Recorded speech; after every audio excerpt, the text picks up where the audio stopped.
नाशिकच्या गंगापूर धरणातून पुन्हा एकदा पाण्याचा विसर्ग सुरू करण्यात आलाय। नाशिक शहर आणि परिसरामध्ये सध्या पावसाने विश्रांती घेतली। नाशिक जिल्ह्यातील ग्रामीण भागामध्ये दमदार पाऊस सुरू आहे। नाशिक जिल्ह्याला आज पावसाचा येलो अलर्ट देण्यात आला।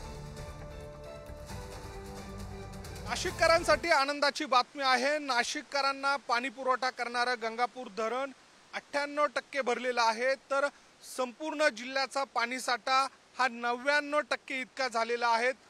नाशिक जिल्ह्यामध्ये लहान मोठी 24 धरणं आहे आणि या धरणांची परिस्थिती जर बघितली तर जवळपास 15 धरणं ही 100% भरलेली आहे, ओव्हरफ्लो झालेली आहेत।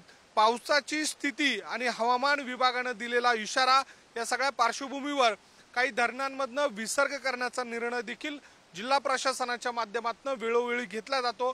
आता त्याच सगळ्या पार्श्वभूमीवर जर बघितलं तर गंगापूर धरणाची मी स्थिती तुम्हाला दाखवत होतो। त्याच दुसऱ्या बाजूला जर बघितलं तर गंगापूर धरणातनं या ठिकाणी विसर्ग देखील सुरू करण्यात आलेला आहे।